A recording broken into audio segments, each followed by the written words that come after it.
یہ پورا وہ ٹولہ ہے جو اہل بیت کے مقابلے میں آئے ہوئے ہیں، وہ یہ ملا ہیں۔ یہ سادہ لوگ بیچارے ان سے کبھی نفرت نہ کریں۔ ہاں البتہ یہ بیچارے سادے لوگ بھی ناراض ہو جائیں گے ظاہر ہے ہماری آپ کی باتوں سے، ان کو پیار سے بتانا ہے، یعنی حتیٰ کسی اہل سنت کے سامنے ان کے کسی بڑے کی توہین نہیں کرنی چاہیے۔ ہم قطعاً کبھی لان نہیں بھیجتے، ہاں جرنل لان تو بھیجنی چاہیے، جو بھی اللہ کا، رسول کا، ائمہ کا دشمن ہے اس پہ لعنت۔ خداوند تبارک و تعالیٰ کی تمام ملائکہ کی، تمام انبیاء کی، تمام اوصیاء کی، تمام مومنین جن و انس کی لعنت ہو دشمنان محمد و آل محمد پر۔ لیکن ہاں ہمیں انہیں بتانا چاہیے کہ دشمنان رسول آل رسول کون تھے، علمی طریقے سے، تاکہ وہ خود لعنت بھیجیں۔ صرف لعنت بھیج دی جائے اور ان کو حقائق نہ بتائے جائیں، یہ اچھا نہیں ہے کام۔ تو کبھی بھی برادران اہل سنت کے سامنے ان کے بزرگوں کی توہین نہ ہو۔ توہین سے کیا مراد؟ یعنی بغیر دلیل کے برا نہ کہ، یعنی فقط آپ کہہ دیں فلانے پہ لعنت، نہ، علمی طریقے سے اس کو بتائیں کہ ان لوگوں نے کیا ظلم کیا۔ اب ہمارے کیا شدت چل رہی ہے، یا لعنت بھیجیں گے اور علمی بات نہیں کریں گے، وہ بھی بیکار ہے، یا اصلاً بات ہی نہیں کریں گے، وہ اس سے بڑا برا ظلم ہے۔ مثال کے طور پر اس وقت مولا امیر المؤمنین کے مقابلے میں کون ہیں؟ یہ لوگ ہیں منافقین۔ فرض یہ کر لیتے ہیں کہ عالم اسلام میں یہ منافقین ہار جاتے، مسیلمہ کذاب کامیاب ہو جاتا، وہ بھی تو اٹھا تھا، تحریک چلی ہے، جنگیں ہوئی ہیں ان کے درمیان۔ فرض یہ کر لیتے ہیں کہ یہ منافقین نہ آتے، مسیلمہ کذاب نبی بن جاتا۔ آج آپ جانتے ہیں کیا پرابلم ہوتا؟ آج پرابلم یہ ہوتا کہ آیا مولا امیر المؤمنین امام اول ہیں، یا مسیلمہ کذاب جو ہے لعنت اللہ علیہ وہ نبی ہے؟ آج ہماری بحث ہوتی ختم نبوت پر۔ ہم کہتے ختم نبوت ہو گئی، امامت کا سلسلہ ہے، وہ لوگ کہتے نبوت ہے۔ فرض کر لیتے ہیں کہ آج عالم اسلام میں 90% لوگ مسیلمہ کذاب لعنت اللہ علیہ کے ماننے والے ہوتے۔ آج بالکل سینیریو بدلا ہوا ہوتا، اس کے ساتھ لگانا پڑتا ہے احترام کے کلمات کو، ان کے ساتھ اتحاد کرنا پڑ جاتا، بالکل کرنا پڑتا۔ لیکن وہ جو 80% لوگ ہوتے بیچارے، ان میں سے ظاہر ہے کہ 70% بالکل معصوم ہوتے، تو کیا کرتے ہم لوگ؟ ہمارے بھی شاید بعض مولوی ملا یہی کرتے کہ نہیں نہیں نہیں کوئی بات نہیں ہے، یہ اختلافی باتیں ہیں، یہ جاہلوں کی باتیں ہیں، وہ نبی ہیں تو ہوا کریں، یہ علی امام ہیں تو ہوا کریں۔ نہ بابا، ایسا نہیں چلتا۔ نبوت اور امامت کو واضح کلیئر کرنا چاہیے، امام اور خلیفہ برحق کو واضح کلیئر کرنا چاہیے، البتہ علمی طریقے سے۔ بالکل ہمیں حقائق بتانے چاہیے، اس کے اوپر رکنا نہیں چاہیے۔ مثال کے طور پہ ہمیں یاد ہے امریکہ میں ایک دفعہ بڑا اچھا ملاقات کا سلسلہ رہا تھا جنید جمشید صاحب سے، بلکہ کئی جگہ وہ خود ہمیں لے بھی گئے تھے۔ اب انہوں نے پوچھا کہ سرکار، ہمارے جتنے پروگرام ٹی وی پہ ان کے ساتھ ہوتے تھے وہ واقعاً اچھی طریقے سے ہوتے تھے، اور جتنے بھی ٹی وی پروگرام ہوئے گو کہ وہاں پر ایک شیعہ ہوسٹ بھی ہوتے تھے، لیکن ہمیں ہمیشہ انہوں نے بلایا، جنید جمشید۔ اب انہوں نے سوال کیا کہ سرکار آپ کا مثلا زوجہ رسول کے بارے میں اب لوگوں کو ام المومنین کہہ دیا جاتا ہے، ہم کلیئر کر چکے ہیں کہ ام المومنین کے صرف ایک معنی ہے کہ رسول اللہ کے بعد نکاح نہیں ہو سکتا، کیونکہ طلحہ نے شور مچایا ہوا تھا کہ جب رسول مریں گے تو میں عائشہ سے شادی کروں گا، ماحول خراب کیا ہوا تھا۔ تو یہ آیت نازل ہوئی کہ جی یہ سب مائیں ہیں، مائیں کیوں ہیں؟ نکاح نہیں ہو سکتا۔ باقی وہ احترام جو ماں والا تصور کیا جاتا ہے، یہ تو علماء اہل سنت نے بھی نہیں مانا جو اب ہمارے مان رہے ہیں۔ انہوں نے کہا صرف اس سے کوئی احترام نہیں ہے، صرف نکاح ہے، نکاح حرام ہے۔ خیر، انہوں نے کہا کہ آپ لوگوں کی کیا رائے ہے؟ میں نے کہا دیکھیں آپ پوچھ رہے ہیں تو میں بتا دوں گا، وَإِلَّا میں نہیں پسند کرتا کہ جب آپ کے ساتھ بیٹھوں تو آپ کو کوئی ایسی بات کروں کہ جو آپ کے لیے ناگواری کا سبب ہو اور دوری کا سبب ہو، لیکن جب پوچھا ہے تو ظاہر بتانا چاہیے۔ میں نے کہا یہ وہ خاتون ہیں کہ کتنی جگہ انہوں نے احکام خدا کو بدلا، رسول اللہ کی توہین کرتی تھیں۔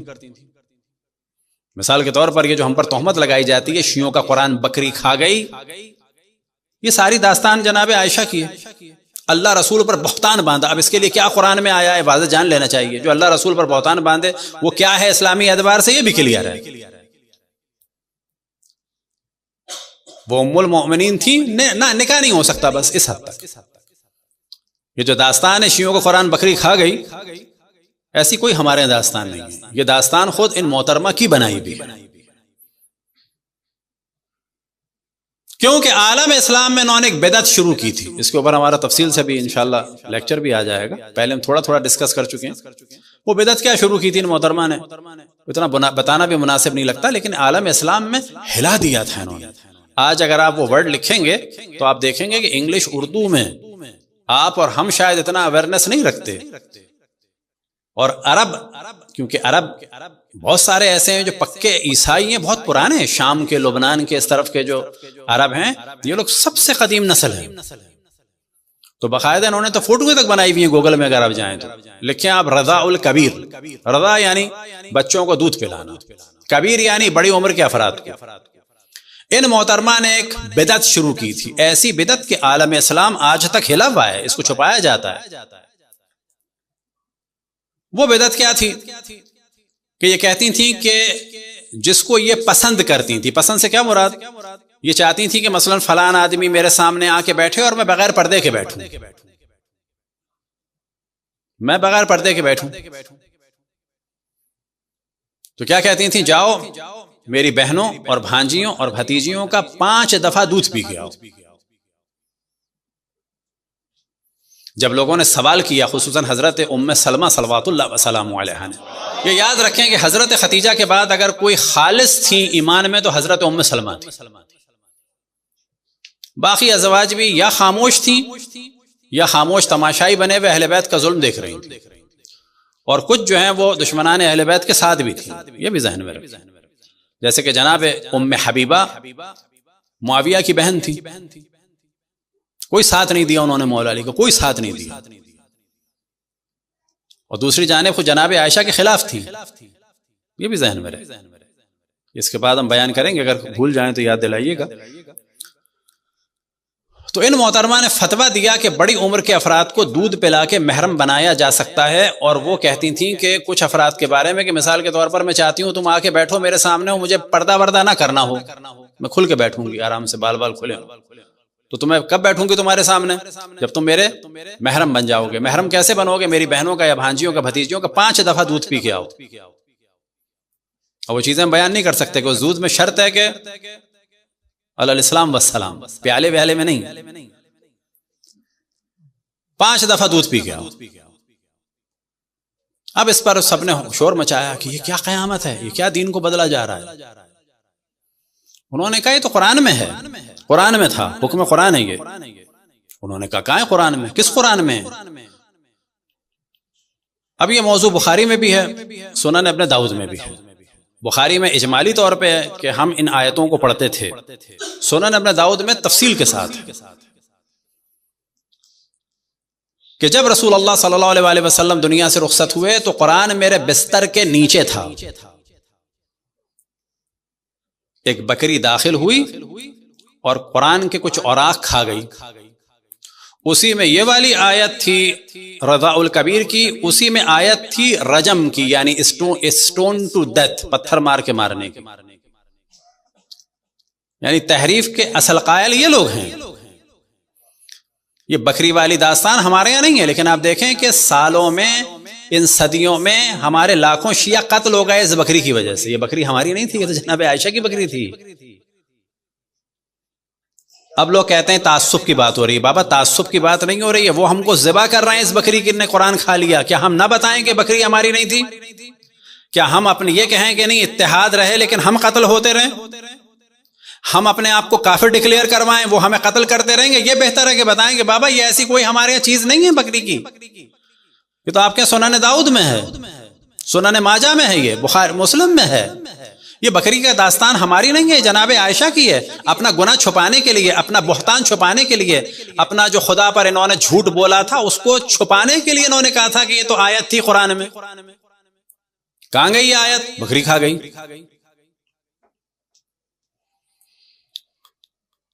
اب آپ تصور کریں کہ جو کہا جاتا ہے نا کہ چیزیں کیوں بیان کر رہے ہیں، اگر ہم بیان نہیں کریں گے تو ہم مارے جائیں گے.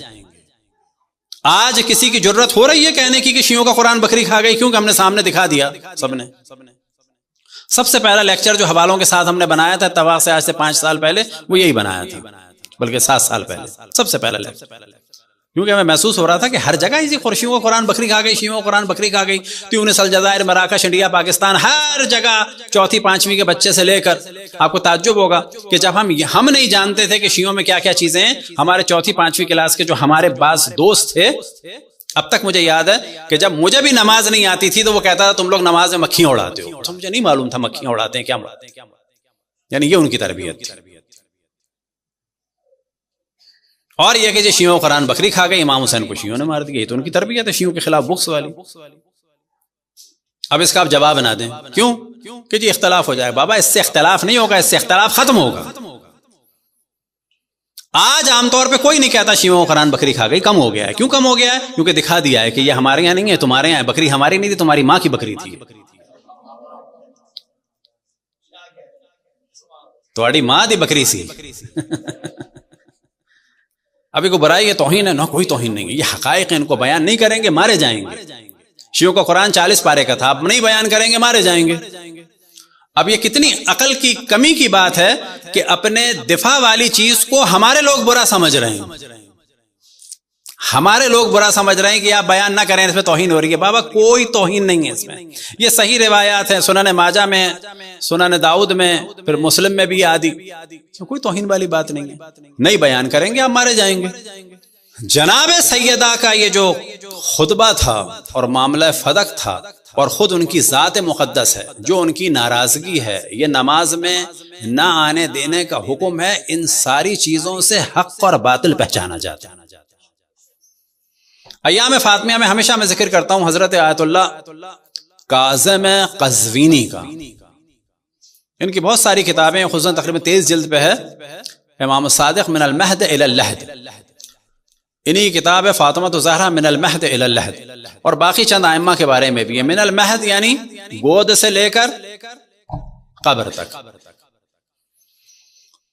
تو جمعے کے دن عموماً میں ان کے یہاں جاتا تھا سوال و جواب کے لیے، اور بہت ہی نیک پاک پاکیزہ متقی حضرات میں سے تھے کہ اللہ ان کے درجات بلند سے بلند فرمائے، ان کے درجات اور تمام علماء کے درجات کی بلندی کے لیے بر محمد وآل محمد صلوات۔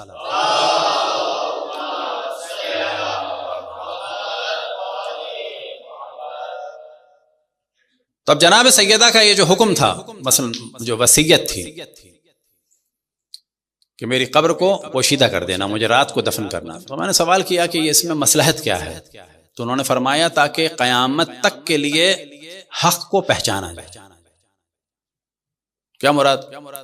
یعنی ہمیشہ یہ سوال اٹھے گا کہ یہ لوگ کیوں نہیں آئے حضرت فاطمہ کی نماز جنازہ میں؟ تو بخاری میں بھی واضح ہے، اب بخاری میں واضح لکھا ہوا ہے وصلی علیہا علی ولم یؤذن بہا ابا بکر، کہ ابو بکر کو اس میں آنے کی اجازت نہیں دی رسول اللہ، مولا امیر المومنین نے اجازت نہیں دی، چاہے کہ نماز پڑھوائی ہو۔ اب یہ لوگ شور کرتے ہیں جی انہوں نے نماز پڑھائی، کیوں شور کرتے ہیں؟ کیونکہ ان کو پتا ہے کہ جب پبلک کو پتا چلے گا کہ نماز نہیں پڑھائی تو ہر آدمی یہ سوال کرے گا کہ کیوں نہیں نماز پڑھنے دی گئی، اس کا مطلب پرابلم تو تھا۔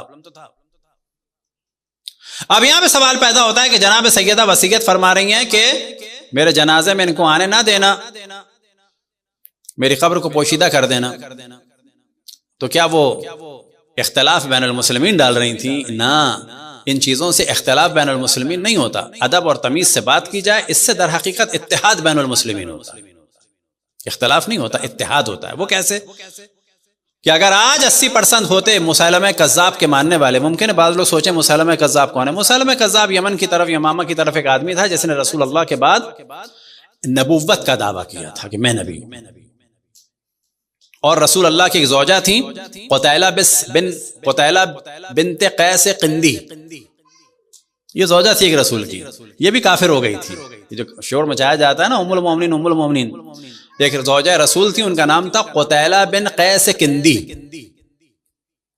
قتیلہ بن قیس قندی، یہ اس مسیلمہ کذاب کی ماننے والی ہو گئی تھی، کافر ہو گئی تھی۔ تو مسیلمہ کذاب ایک شخص تھا جس نے نبوت کا دعویٰ کیا تھا،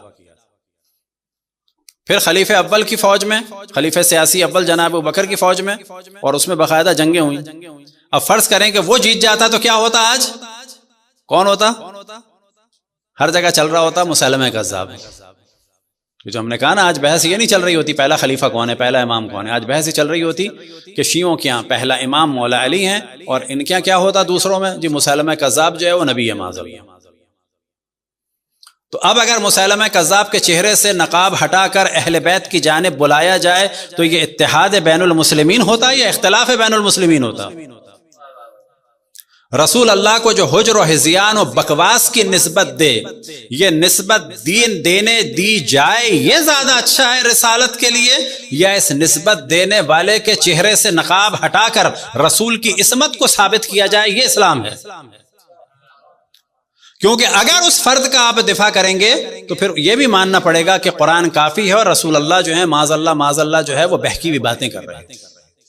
اب یہاں پر آپ کو اختیار ہے، یا رسول اللہ کی عصمت کو بچا لیں یا اس آدمی کو بچا لیں۔ اب اس آدمی کے چہرے سے نقاب ہٹانی ہے لیکن علمی طریقے سے۔ ہم بے شک لعنتیں بھیجیں اپنے درمیان، لیکن جب دوسرے کے ساتھ بات ہو تو کیا کرنا ہوگا؟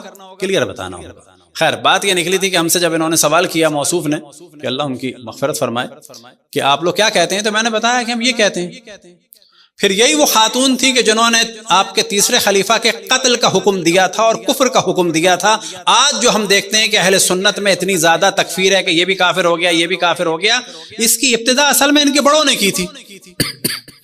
مثال کے طور پہ مالک ابن نویرہ کو کافر قرار دے دیا، قتل کروا دیا۔ یہ کام کس نے کیا؟ خالد ابن ولید نے کیا، ان کے پہلے سیاسی خلیفہ جناب ابوبکر نے کیا۔ مالک ابن نویرہ کی بیوی کی عزت کو وسیلات لوٹا۔ مالک ابن نویرہ صحابی رسول کے سر کو کاٹ کر اینٹوں کے طور پہ رکھ کے اس پہ کھانا پکایا۔ یہ تو تاریخ ہے۔ اب آپ کہتے ہیں کہ لوگ اسلام سے متاثر ہو جائیں، کون سا اسلام؟ اگر اسلام محمدی علوی ہے اس سے متاثر ہونا چاہیے، لیکن دنیا کے سامنے یہ اسلام پہنچ رہا ہے کہ خالد ابن ولید صحابی رسول کے سر کو کاٹ کر اینٹوں کے طور پر استعمال کر رہا ہے، کھانا پکا رہا ہے، اسی رات اس کی بیوی کی عزت کو لوٹ رہا ہے۔ اب آپ چاہتے ہیں کہ لوگ جو ہیں کہیں کہ جی اسلام اچھا ہے، تو قطعاً خالد ابن ولید والا اسلام اچھا نہیں ہے۔ اب انہوں نے تکفیر کی جناب عثمان کی، اور فرماتی تھی اقتلوا ناثلا فقد کفر۔ ان کی شکل ملتی تھی مدینے کے لمبی داڑھی والے یہودی سے، تو محترمہ نے نام رکھا ہوا تھا ان کا نعسل، نون عین سے لام، نعسل، کہ مار دو اس نعسل کو، یہ کافر ہو گیا ہے۔ کس کو؟ تیسرے خلیفہ کو۔ ان کے کس نے مروایا؟ جناب عائشہ نے مروایا۔ طلحہ زبیر ساتھ تھے، حتیٰ طلحہ نے اس کی قتل سے پہلے بیت المال پہ قبضہ کر لیا تھا، مار دیا ان کو۔ مارنے کے بعد یہ محترمہ نکل کے مدینے کے حالات خراب ہوئے، مکے پہنچ گئیں۔ مکے میں ان کو خبر ہوئی کہ یہ مار دیا گیا ہے، خوشی کا اظہار کیا۔ بعد میں سوال کیا پھر کیا ہوا، تو کہا کہ علی ابن ابی طالب کو خلیفہ چن لیا گیا ہے۔ تو ان محترمہ کے پاؤں سے زمین نکل گئی، میری پلاننگ تھا تلا خلیفہ بنے، یہ تو علی آ گئے، تو فائدہ کیا ہوا اس کو مارنے کا اتنا؟ تو یہیں سے محترمہ کہتی ہیں کہ عثمان مظلوم مارے گئے، آؤ علی سے انتقام لیں۔ یہاں سے انہوں نے کرتہ عثمان اٹھایا کہ آؤ علی کے خلاف فوجوں کو جمع کیا جائے، یہ بنیاد تھی جنگ جمل کی۔ تب اس بیچارے سادے مومن نے سادے مسلمان نے کہا، یا آقا جنید جمشید نے کہ اللہ مغفرت فرمائے، کہ بلا یہ آپ کیا کہہ رہے ہیں؟ نہیں وہ حضور یہ کیا کہہ رہے ہیں آپ؟ میں نے کہا میری بات کا بالکل یقین نہ کیجیے گا، پورا احتمال دیجیے گا کہ میں جھوٹ بول رہا ہوں، اور کبھی یقین نہیں کرنا چاہیے ایسی باتوں پہ، لیکن تحقیق کریں۔ اب آپ بتائیے کہ ایسی خاتون کے بارے میں کہ جو مولا امیر المومنین سے جنگ کر رہی ہیں، کیوں کہ جس کو مروایا ہے اس کے ہاتھ میں پاور نہیں آئی، علی کے پاس آ گئی تو علی سے جنگ کر لو، کیا کہنا چاہیے ایسے کے بارے میں؟ 10,000 سے 36,000 لوگ مروا دیے۔ لیکن جو سب سے پہلا حملہ ہوا عالم اسلام میں بہت گڑبڑ ہوئی ہے، اس کو عام طور پہ چھپایا جاتا ہے۔ جو سب سے پہلا ظلم ہوا ہے وہ اشرف الانبیاء پہ ہوا ہے کہ حجر و ہذیان و بکواس کی نسبت دی ہے۔ جو سب سے پہلا ظلم ہوا ہے عالم اسلام میں وہ جناب سیدہ پہ ہوا ہے۔ یعنی پورے عالم اسلام میں جو سب سے پہلی جنگ ہوئی وہ کون سی جنگ ہے؟ لوگ کہتے ہیں جی اختلاف ہوگا اس سے، نا کوئی اختلاف کی بات نہیں۔ فرض کریں جی کوئی پروگرام ہو رہا ہے عالم اسلام میں بعد رسول اللہ، سب سے پہلی جنگ کون سی ہوئی؟ جنگ جمل ہوئی۔ کس نے شروع کی؟ کوئی چائنا سے خاتون آئی تھی، رومن امپائر کی خاتون آئی تھی، بیزنٹائن کی امپائر کی خاتون آئی تھی نا، زوجہ رسول تھی. کتنے افراد مارے گئے؟ 10,000 سے 36,000. کیا اب اس کو بیان نہ کیا جائے؟ یعنی ہم ہیں یہ کہہ دیا جائے کہ جی آپ نے امام حسین کو مارا، ہم نہ بتائیں کہ مولا علی کے خلاف فوج کون لائی تھی.